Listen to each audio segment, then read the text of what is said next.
जय हिंद सभी को। और सभी का वेलकम है मेरे YouTube चैनल पर। अभी तक हमने जो हमारी जो पिछली वीडियोस थी उस पे हमने क्या क्या पढ़ लिया था दोस्तों। हमने अकाउंटिंग के बारे में, उसकी मीनिंग, उसकी डेफिनेशन, उसके एडवांटेज, उसके लिमिटेशन, उसके ऑब्जेक्टिव्स, उसके कैरेक्टरिस्टिक्स, ये सब कुछ चीजें हमने बहुत ही डिटेल में पढ़ चुकी थी। आज हम क्या पढ़ने वाले हैं भाई? आज हम पढ़ने वाले हैं उन अकाउंटिंग टर्म्स के बारे में। देखो, हमने क्या पढ़ा था कि अकाउंटिंग क्या एक प्रकार की लैंग्वेज है जो आपको हिसाब किताब रखने में मदद करती है ना। हिसाब किताब के लिए यूज होने वाली जो लैंग्वेज है उसका हम क्या नाम दिया था? अकाउंटिंग। अब जब लैंग्वेज है अकाउंटिंग तो हमें उसके वर्ड्स पता होने चाहिए ना कि किस चीज का यूज किस लिए किया जाता है। तो वो बेसिक टर्म्स के बारे में आज हम पढ़ने वाले हैं। तो चलो बिना देर करे हुए शुरू करते हैं। तो सबसे पहला जो हमारा बेसिक टर्म है वो क्या है? Business transaction. पहली टर्म क्या? Business transaction. देखो, जो भी बिजनेस में लेन देन हो रहा है, जो भी लेन देन हो रहा है बिजनेस में, वो क्या कहलाएगा? Business transaction. और जिसके कारण बिजनेस की फाइनेंशियल पोजीशन में क्या हो जाता है? चेंजेस आ जाते हैं। बिजनेस की फाइनेंशियल पोजीशन में चेंजेस आएंगे, वही हमारा बिजनेस ट्रांजैक्शन कहलाएगा। जिसके कारण कोई चेंज नहीं हो रहा है तो फिर वो ट्रांजैक्शन ही नहीं है। क्लियर? तो पहला टर्म क्या है? Business transaction. जिसके कारण बिजनेस की फाइनेंशियल पोजीशन में चेंज आ जाए, वही बिजनेस ट्रांजैक्शन कहलाता है। जो भी लेन देन है यार, सिंपल भाषा में बोला जाए तो बिजनेस के लेन देन, वो कहलाएंगे बिजनेस ट्रांजैक्शन। दूसरा आता है क्या? कैपिटल। कैपिटल, कैपिटल मतलब क्या होता है? राजधानी, है ना? नहीं, यहां पर थोड़ा अलग है भाई। कैपिटल मतलब होता है क्या? देखो, सबसे पहली बात जो मैंने पहले भी बताया कि बिजनेस और बिजनेस का ओनर दोनों क्या होते हैं? अलग अलग, है ना? बिजनेस और बिजनेस का ओनर दोनों अलग अलग होते हैं, दोनों की अलग पहचान होती है। ये मैंने पहले भी बता चुका। मान लो कि अभी भाई फेमस कौन है? मान लो कि डॉली। डॉली, अरे आज तो सब जानते हैं, डॉली टी स्टॉल, है ना? सब जानते हैं भाई इसको। डॉली की चाय, डॉली की टपरी। अब ये जो डॉली है, ये एक अलग व्यक्ति है, और इसका जो बिजनेस है टी स्टॉल, ये दोनों अलग है। तो डॉली एक व्यक्ति है जो अपनी जो शॉप है, चाय की दुकान है, उसका ओनर है, उसका ओनर है। इसकी अलग पहचान है, इसकी अलग पहचान है। क्लियर? अब कैपिटल क्या होता है भाई? डॉली ने अपनी शॉप खोलने के लिए पैसा लगाया होगा, पैसा तो लगाया होगा, वही पैसा, वही लगाया गया पैसा क्या कहलाता है? कैपिटल। तो मतलब सिंपल सा है क्या कि ओनर के द्वारा लगाया हुआ बिजनेस में पैसा क्या कहलाता है? कैपिटल। क्लियर है ना? अच्छे से समझ में आया? फिर से की सुन लो कि जब कोई ओनर अपने बिजनेस को शुरू कर रहा है भाई, शुरू करने बिजनेस अपने आप थोड़ी खड़ा हो जाएगा। ओनर क्या करेगा? उसको स्टैब्लिश करेगा। स्टैब्लिश करने के लिए वो उसमें पैसा लगाएगा, सारे एफर्ट्स लगाएगा। तो एफर्ट तो एक अलग चीज हो गई, लेकिन जो पैसा लगा रहा है वो क्या कहलाती है? कैपिटल। कैपिटल नाम से हम उसे शो करेंगे। क्लियर? अब आते हैं किस पे? ड्राइंग्स पे। ड्राइंग क्या है भाई? देखो, यदि ओनर पैसा लगा रहा है तो उसे किस नाम से हमने पुकारा? कैपिटल के नाम से। बिजनेस में पैसा लगाया तो कैपिटल। यदि ओनर बिजनेस से पैसा निकाल ले, ओनर अपने पर्सनल यूज के लिए बिजनेस से पैसा निकाल ले, तो उसका नाम क्या देंगे हम? ड्राइंग। उसका क्या नाम रखेंगे? ड्राइंग। ड्राइंग मतलब यहां पे चित्रकारी नहीं है, है ना? इसका ध्यान रखना। ड्राइंग मतलब क्या हुआ?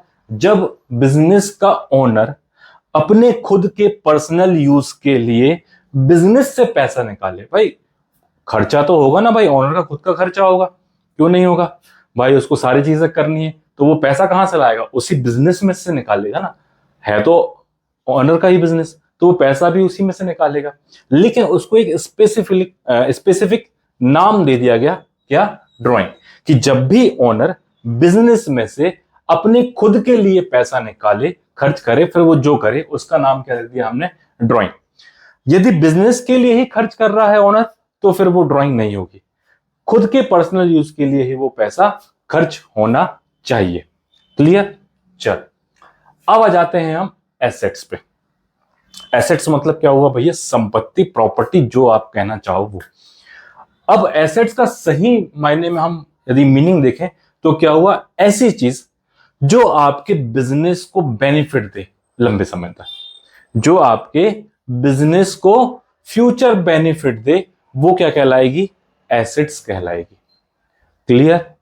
अब एसेट्स कई भागों में डिवाइड हो सकती है, हम एक एक करके सारी चीजें बिल्कुल बहुत डिटेल में पढ़ते थे। देखो एसेट्स का यूज बहुत अच्छे से होने वाला है हमारे अकाउंट्स में, तो इसको समझना बहुत जरूरी है।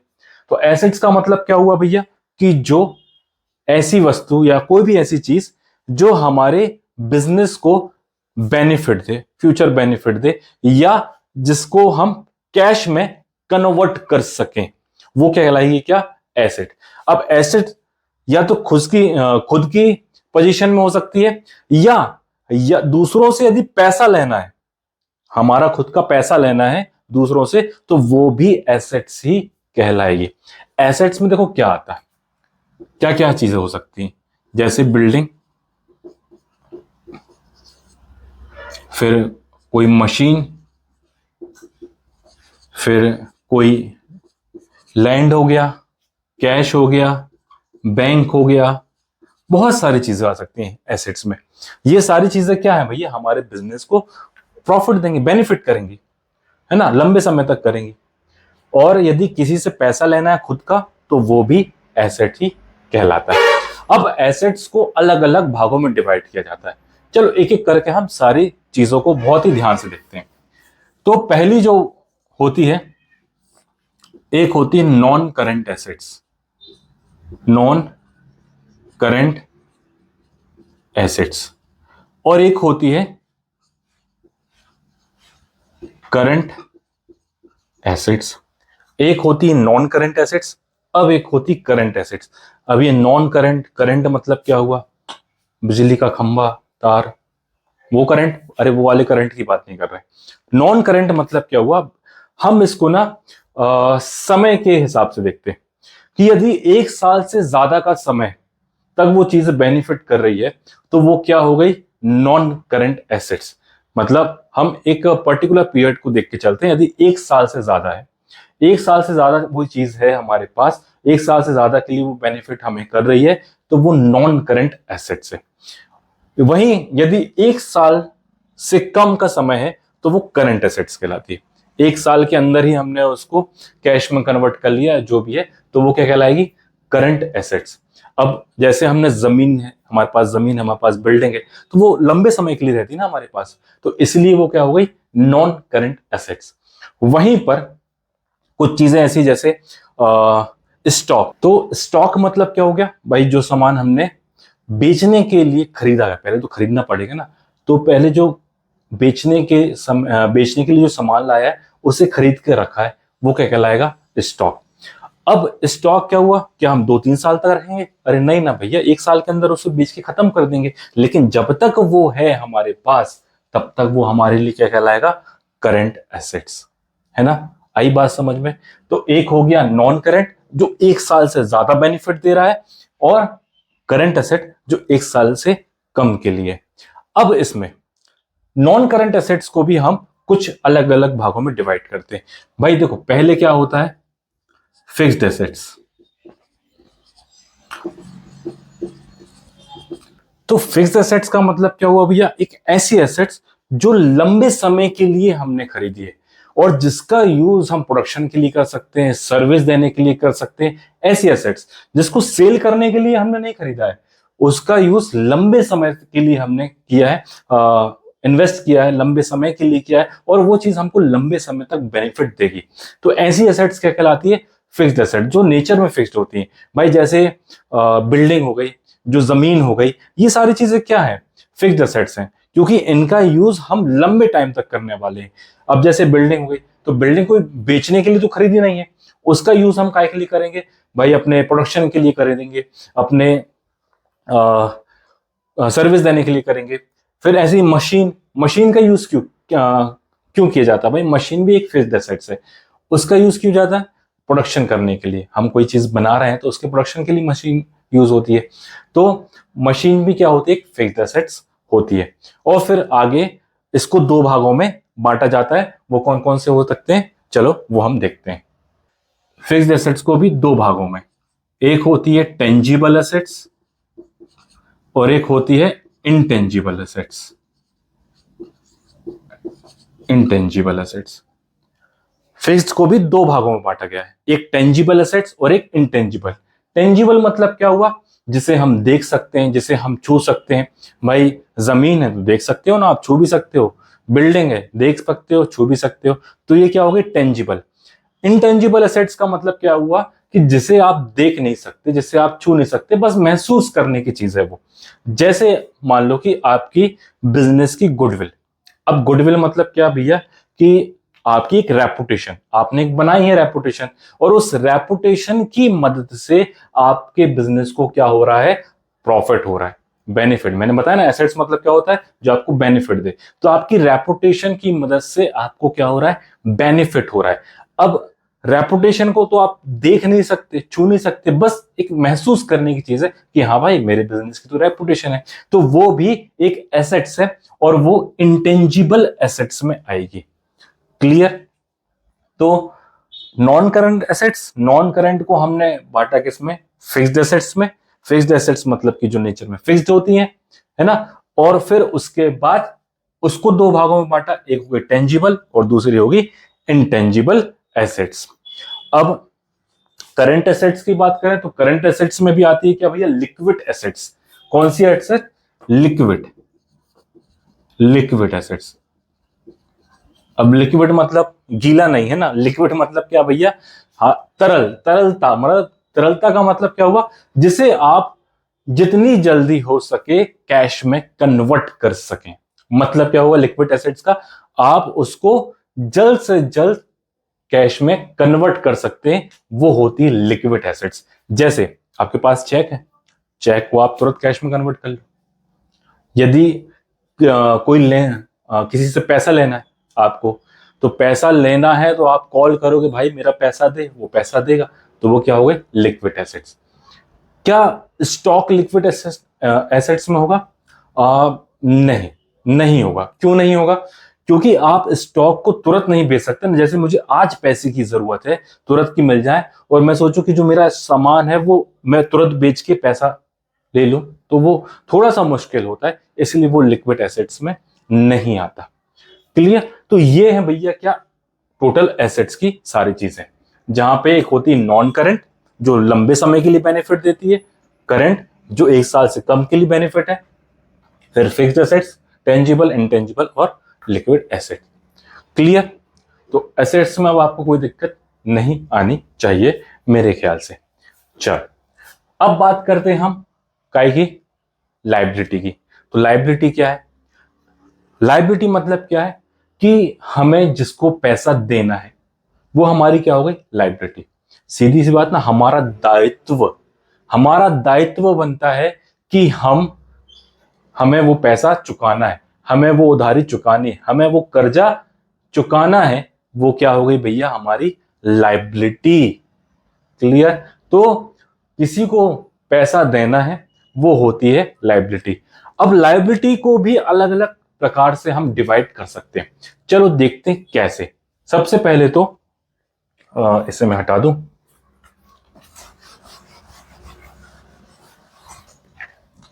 लाइबिलिटी को मैं दो भागों में बांट देता हूं।